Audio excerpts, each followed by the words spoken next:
Hi guys, it's Joe Tommaso from the 15 Minutes With podcast. Our show is geared toward helping to keep not only teens but people in general out of our jails and prisons. Our show is unique in the fact that we use real inmates throughout the country and they explain not only about the cases that cause their incarceration, but why it's so important for people to stay out of prison and remain free. Speaking of free, have you heard about the newest and best way to put your podcast out there for the world to hear? Let me tell you about Anchor.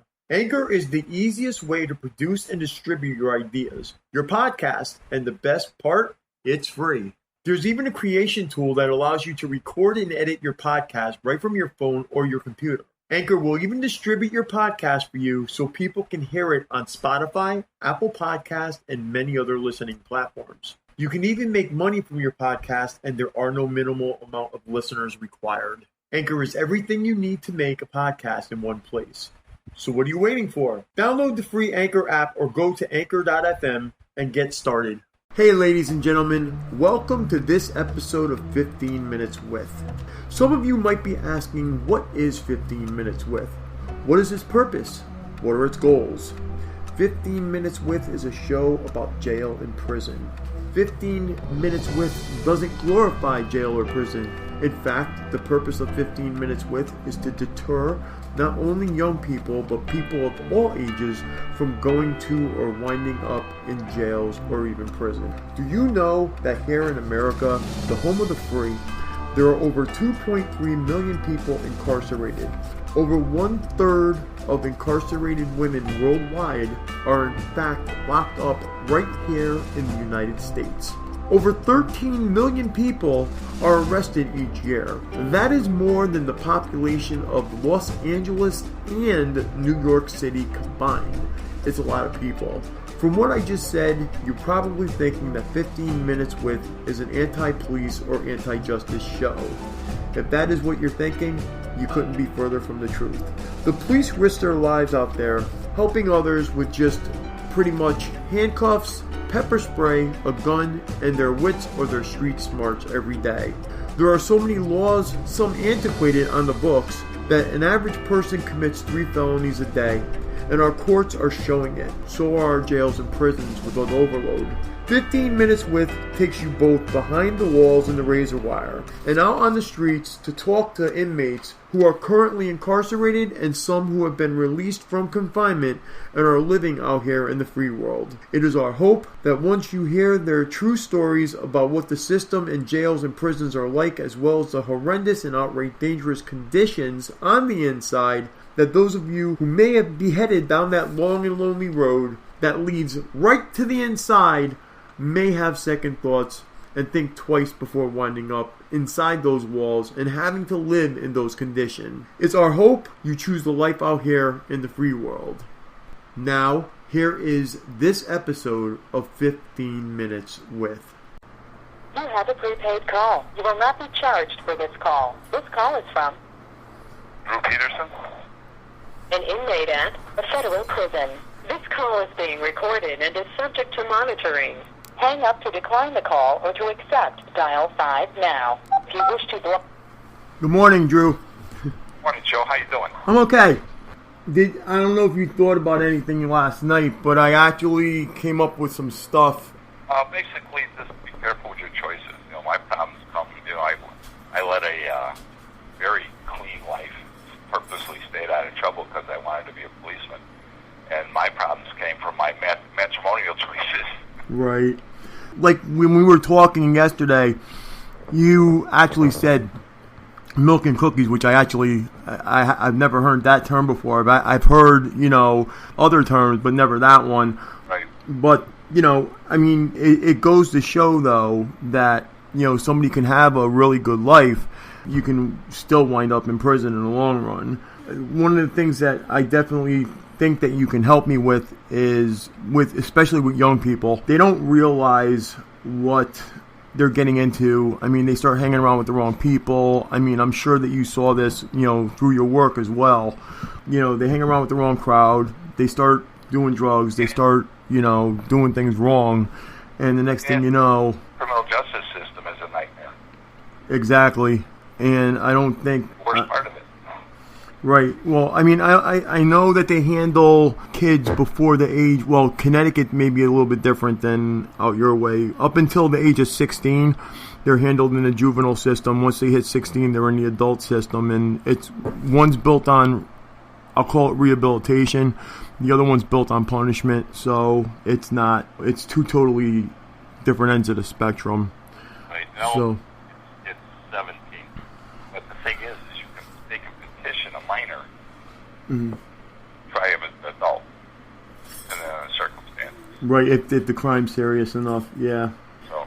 And this is the thing. I mean, I don't think kids, and even some young adults, I don't think they don't get it through their heads that you can make a decision now, and it's a poor decision, but it can affect you for the rest of their lives. And not just, I'm not even talking, just the prison aspect. I'm speaking about afterwards as well, because once you're convicted, try to get a job, and you're looking at that popping up, and then. College from a federal prison.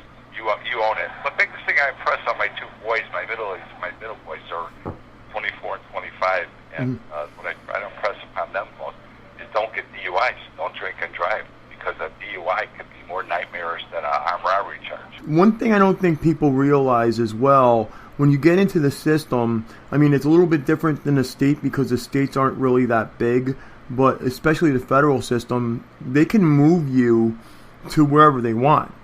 That has an effect on whether you actually maintain, whether you get visitation or not. Because, if they move you, say, 500 miles away, that's a stress on, your family coming to see you.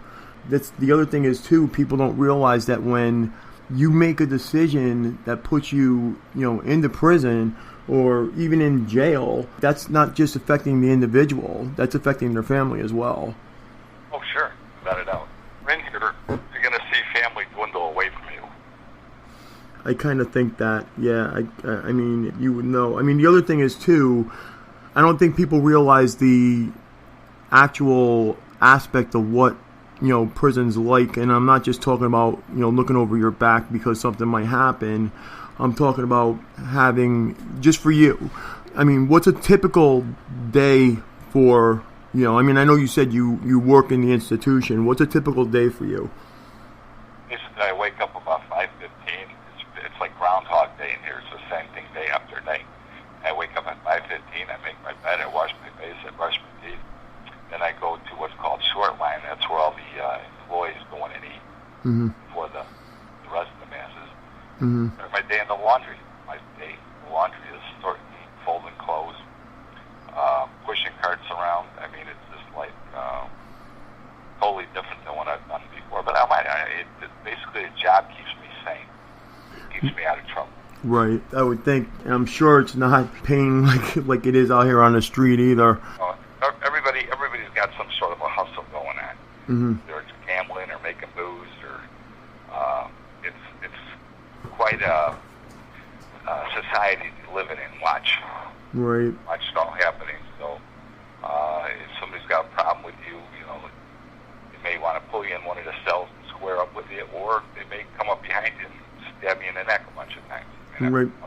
I actually watched a guy get his nose bit off. Yeah, a guy was working in the kitchen. I used to be a clerk in the kitchen. And I was sitting at my desk, and I refused to give a guy a piece of chicken. The guy grabbed his head. I thought he was going down to kiss him. He turns around, and his nose is gone. Wow. That's the thing. People don't realize, you're putting yourself into a situation like that when you...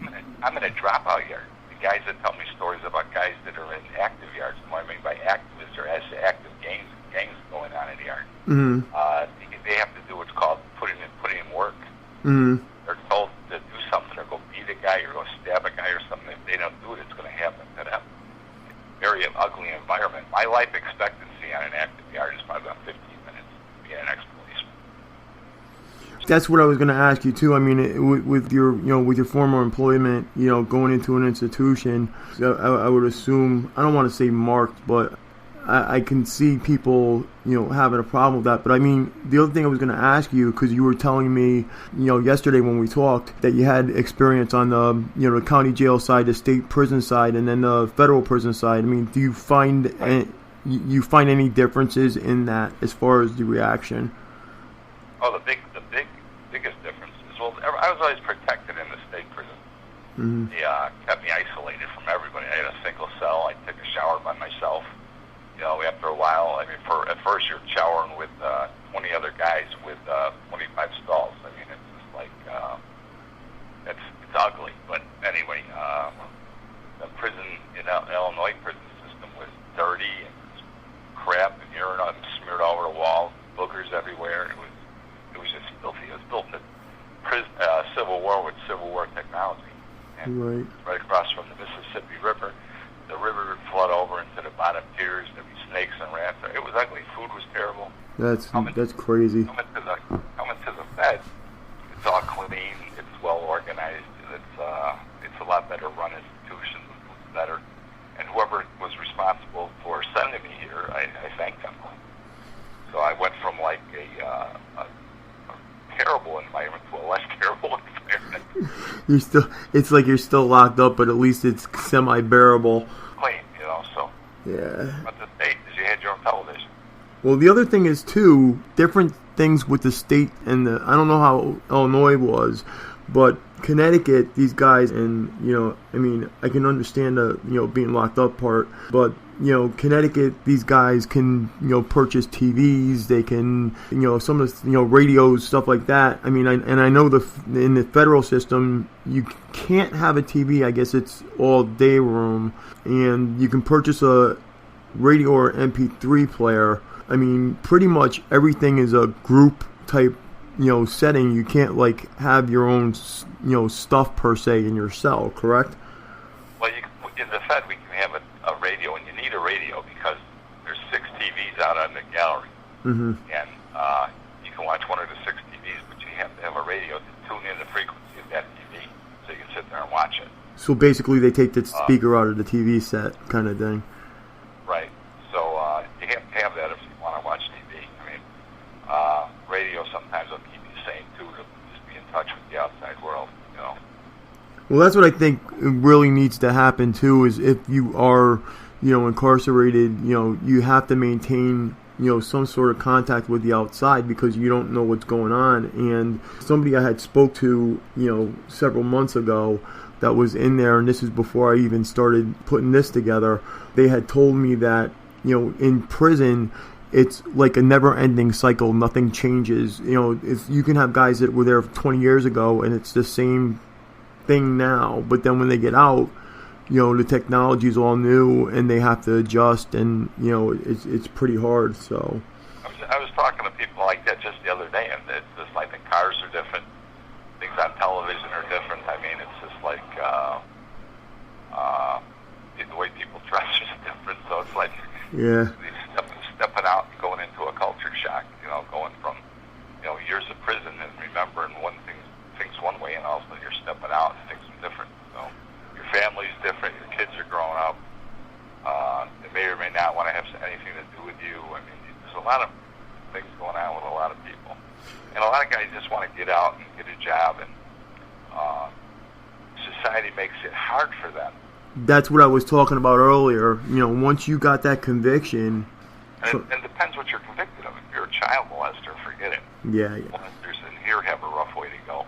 Mm-hmm. And they make them sit at a separate table. And if a guy wants to pull what's called a check-in move to the shoe, he'll go randomly pick out a child molester and start beating him up. Really? Having him or whatever. And that will get him in trouble, get him in the special housing unit or the shoe, which is the hole. Mm-hmm. And he's transferred from there. So he gets out of it. Get out of here. A lot of times, This call is from a federal prison. they'll do that if they owe a lot of drug money or they owe a lot of gambling debts or whatever. So all of a sudden they don't want to pay it. They're in debt a couple $1,000. They can't pay it. Somebody's going to come after them. So it's just like they check in. They do that by normally beating up a child molester. So.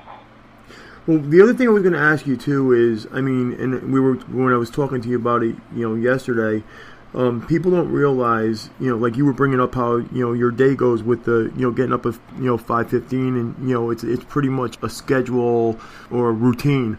The other thing that people don't realize is, like food-wise, other than the fact of if you're surviving on their food, other than the fact I'm sure the food sucks, but they don't, from everything I've heard, you really don't get enough food to sustain yourself, or you do sustain yourself, calorie-wise, but not.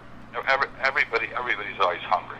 I went to the shoe, in fact, I just got out of the shoe about a couple weeks ago, and I lost 30 pounds.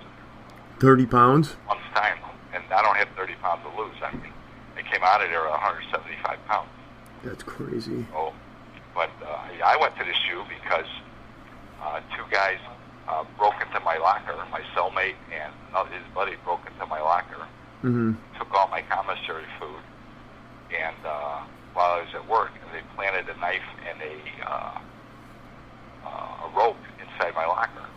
Crazy. Well, investigators, they came and found it. They pulled me off my job, and I was basically in prison, arrested, and sent to the home. That's what somebody had told me too. I always asked, how can you get arrested in jail? Here we go again. You go to jail. So, but Drew, I really appreciate you taking the time to tell me this. I mean, again, in the event that you saw a kid that was going to screw up, I mean, what would your words be to them, as far as, messing up? I would just basically explain to them there are other options, because the other options aren't as cool as getting in trouble, realize the consequences, and they're cutting us off. I hear you. And I'll call you. When do you want me to call you next? If you want, you can give me a call Saturday. Does that sound cool? This way I'm not... Saturday at 9 a.m. Okay, awesome. Thanks, Drew. Okay, Joe. All right, bye-bye.